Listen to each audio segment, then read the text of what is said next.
Every once in a while I come across a problem that just vexes me, and no matter what I do, I simply can't find a solution.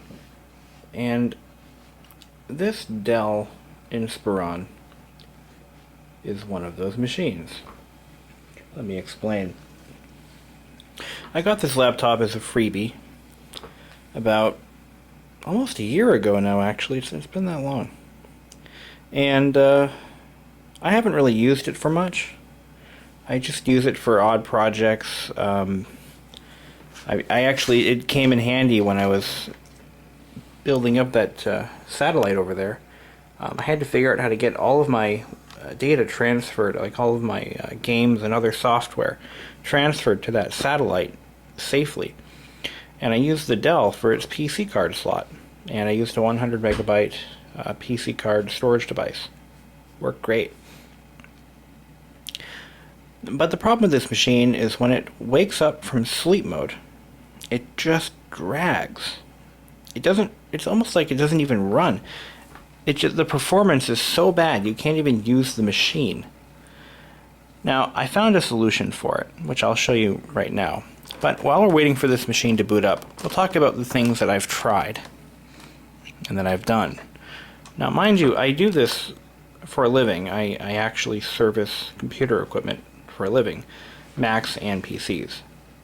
I don't, honestly, am not one of those, I know I use a Mac daily, but I'm not one of those typical Apple fanboys, as you would call them, who scoffs at all Windows machines. I actually appreciate Windows for what it is.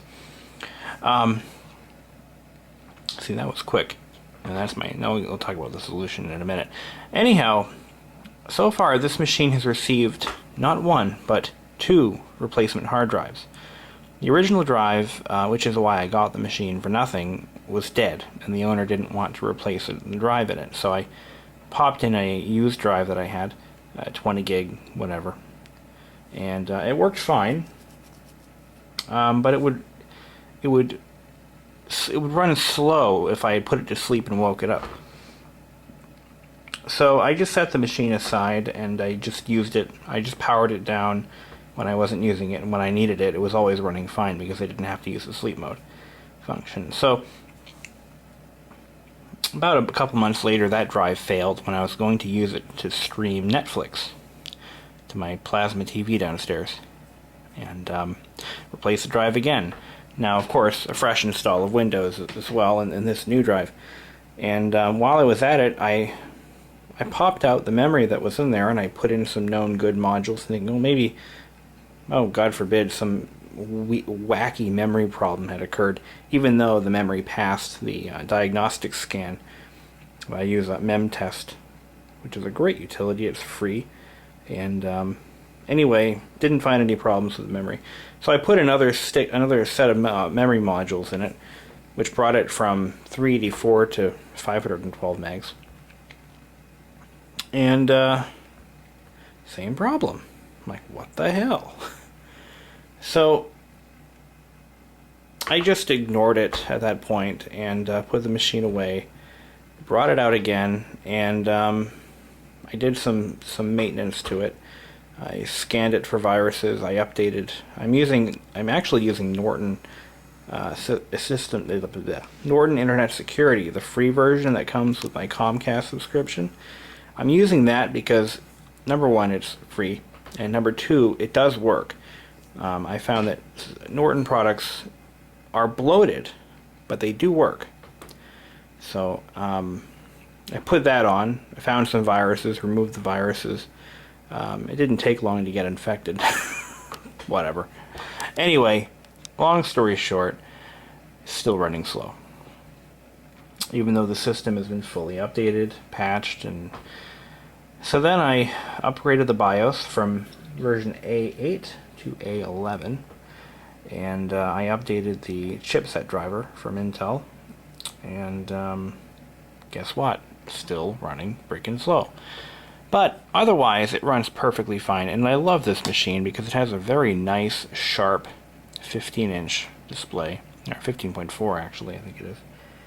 And it's an otherwise pretty good bang up little laptop. I mean, it has both the trackpad and the AcuPoint unit, which is an IBM and compact trademark or feature. It runs fine otherwise. It does have the Intel SpeedStep technology that I had talked about in an earlier video. This is actually probably the third video starring this laptop. Overall, the machine is in amazing condition. It was owned by an insurance salesman, and he had upgraded to a new machine, and he took very good care of it. It's clean. The only scratch that's in this machine I caused, and is right there. And a little bit of Armor All actually hides it. You don't even see it. It's got 2 PC card slots. This was a fully featured machine in its day, and I think it cost north of $2,500 when it was new. It was a very expensive laptop, you know, when it was this featured, or this built. Removable hard drive caddy is right here, and you've got FireWire built in. Down there you've got your audio input and output jacks, so we'll take this out, you can see it. Build quality is lacking. I mean, this is, you know, your typical mass-produced Dell from that time period, and they just weren't made that well. They were pretty flimsy. Here's a multi-bay. It can be used for a battery or a floppy drive. There's a battery right there. The battery is stone dead. Got a built-in modem, built-in Ethernet, built-in wireless, which I actually added. I had 2 Dell wireless cards, the internal PCI cards, and I installed one on this, and that gave me 802.11g. Runs great. Optical drive. This actually has a DVD-ROM CDRW drive. I've never tried writing anything on it. I don't think it's ever been done, to be honest with you. But there it is. Nice little machine, though. I mean, it really is. That floppy drive has definitely come in handy. I've definitely used that a few times. It's got a couple of, you know, hot start buttons, volume control, Dell E-access button, stop play. I wonder what that does. It probably launches a CD player, maybe. But anyway, nice little machine. I like it. I just wish it ran properly. Now watch what happens when I put it to sleep. And again, I've ruled out a lot of things. I've ruled out issues with the fans. The fans are running fine. It's not overheating. I've ruled out all software conflicts and issues. There are no viruses. It does have a fresh build of Windows XP Service Pack 3. I've ruled out hard drive failures. I've ruled out memory failures. I'm really not sure where else to go with this machine, to be honest with you. Either it's a faulty machine to begin with, or I don't know. But here, I'll wake it up. Oh, actually, I gotta use the power switch to do that. There we go. And I'll show you what it does. This is the Inspiron 8200, by the way.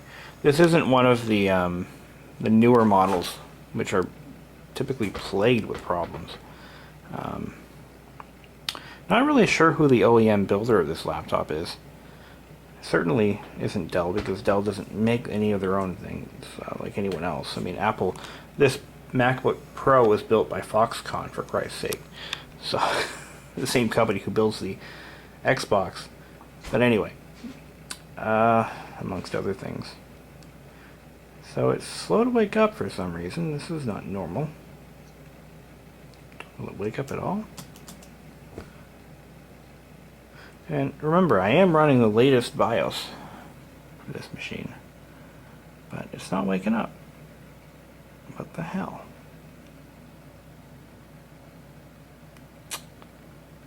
What a joke, huh? It's actually frozen.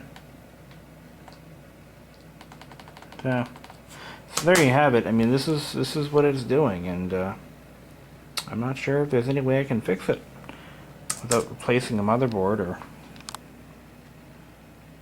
something else. I don't know. But she ain't waking up. But if I hold the power switch down, like so, power back up again, she'll run just fine. Let's see if I can maybe change some settings. There's one thing I just thought of, and that's take a look at the power management. Oops, don't do that. It does hold perfect time, so the clock battery is good. That's always a plus. Alt P. Yeah, there's really not much, not many settings that can be done here. Boot, post, minimal, we want line controller as enabled, docking equipment enabled. I also have the full docking station for it, or the port replicator, which is a great thing to have. That one actually has never been used. I got that one from work. We were throwing it out for a laptop that we don't even have anymore. It was never used. It was new in the box.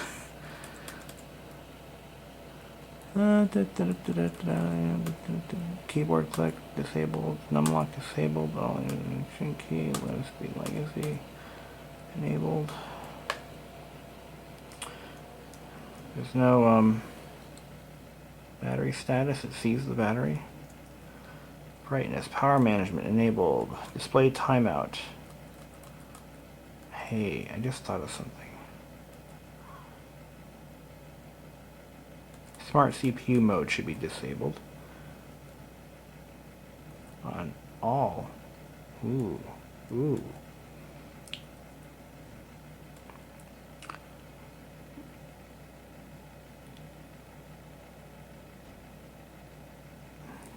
You know what I'm going to do? Wacom LAN is disabled. We'll turn that on. Speed step is disabled now. Why don't we try disabling all power management? Yeah, I like that. I'm going to try that and we'll see what happens. I may have just solved my problem. Yes, Missouri Bob, I'm hoping. Primary passwords disabled. I don't want any passwords on it. Let's see what that does. I thought I already did that. Interesting. Interesting. Alright, well, I'm going to try this. I just, of course, disabled all automatic BIOS power management features, which hands over the entire task of controlling system power settings to the OS. And we're going to put the thing to sleep here. We're going to close the display. We've also completely disabled the smart CPU or speed step function, which I thought I had already done, but maybe I didn't. Maybe I didn't. Alright, now it's asleep.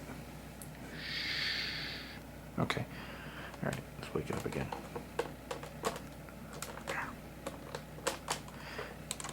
Because if this doesn't work... Well, it woke up. That's a plus. Let's see how long it takes for the... what wireless is coming up. One of the other symptoms was it wouldn't connect to the wireless network properly. It would take forever. Start menu comes up. You know, I think we may have this problem solved. Let's see how long it takes to launch Firefox. Wouldn't that be cool if I actually solved this problem without any real effort? This is textbook normal for this machine. Alright. Okay, wise guy. Why don't we try this? We're going to put it to sleep again and wake it up. Yeah, this is perfectly normal. It's not showing any symptoms as it was before. And another thing I want to show you, this was a problem before. It would report the wrong CPU speed, even though, yeah, and it's correct. It's reporting a 1.99 gigahertz run speed on a 2 gigahertz processor. Okay, good news. Alright, let's put her to sleep again. And I mean this when I say it. If I can get this laptop to run acceptably well, I am planning on putting a new battery in it, potentially upgrading it to a gig of RAM. I really, really would like to do that on this machine because, see, I use my MacBook Pro, I bring it to the laundromat every week to watch movies on. I don't like bringing a MacBook Pro into a laundromat where it can be set aside for a couple of seconds while I turn my back. Things like that usually wind up missing in laundromats, and I can afford to lose this Dell, but I can't afford to lose my MacBook. So far, so good. Wireless, already up. Okay. Uh-oh. Uh-oh. Oh, wait. Wait. Wireless is up now. I mean, again. I think we have a problem. So this is what it's doing. It'll sleep once, but not twice. Alright. No battery for you. Damn it. Yeah, this is what it does. It just freezes right up. Maybe we'll give it a couple of seconds to calm down, perhaps. Maybe, no, it's still acting like a bitch. That's what it's doing. Oh, God. Yep. Sluggish as hell. Useless in all other regards. I thought I would have a victory.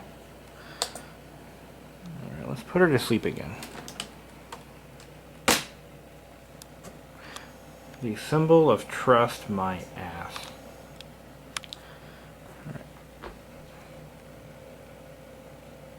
You know what it also... Yeah, you know what else it does? When it's acting up, both fans start cranking up into high speed. And they're both working. They both spin freely. I made sure of that. Now it won't even go to sleep. It's truly frozen. But if I use strictly the hibernate feature, it runs fine. No problems. There you have it. The Dell saga. Yet another Dell. You know, I have never owned a Dell that worked properly. And I mean that. I really do. I have owned probably 6 Dell laptops in my lifetime, and not one of them has worked properly. Not a single one. But you know what? Now it's running fine. No, it's not. Son of a bitch. It's still behaving sluggish. What? Oh, what could ever cause this?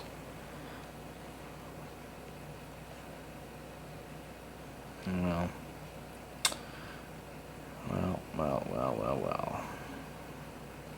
Let's try sleeping again. Oh my God. Okay, so that's all installed. So here we go. We're gonna try, once again, 2 or 3 sleep-wake functions before we call it solved or otherwise unsolved. So I'm waiting for it to finish booting. It is done. Okay, that was quick. And we have the new driver installed, so, which isn't really new at all. The driver dates back to 2003, which is about as old as the computer, if not older. So I'm thinking maybe the built-in Windows driver was the culprit and not... I thought I had installed the Dell driver, but I did not. Apparently, as we're going to find out in a second, that I am a lunatic and I didn't do it right. So, here we go. It is now polling for an IP address. Done and okay. Now for this test we're going to launch Firefox and the start menu. That's good. Firefox is launching. I'm going to close that little bubble there. Come on. This is always going to take a few seconds, but so far we're looking at a textbook normal situation. Okay, there it goes. Lightning fast. Alright, we're going to go ahead and close that. Now we're going to try another sleep-wake test. Wait for the drive to go quiet. You know, I really wish I kept my IBM ThinkPad that I had. Ugh. Anyway. I never did a video of that machine. I don't know why. I had a beautiful IBM ThinkPad T43 last year, and I only had it for a few months before I sold the damn thing. I should have kept it. That was a nice little machine. Okay. Now we're going to wake it up. It's a little bit nicer than this one, in fact. In that it worked every time.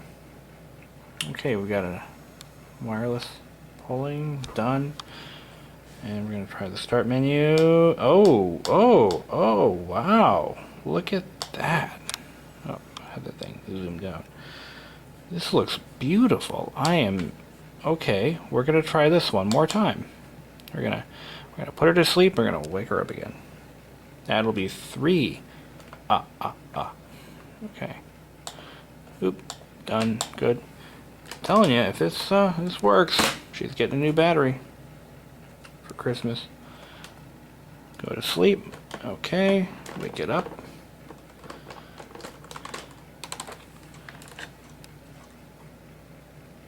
Okay, looking good. Looking good.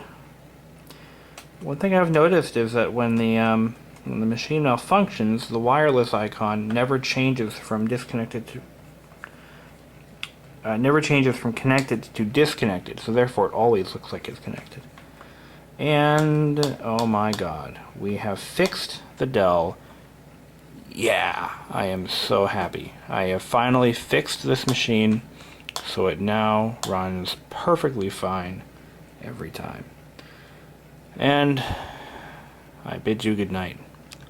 So that's an adventure in trying to diagnose a very difficult to diagnose issue. I would have never known that it was the Ethernet driver. Of all things, a 3-COM Ethernet driver would cause this issue, unless I had found that forum entry. I would have never known. And that's it for this one. And good night.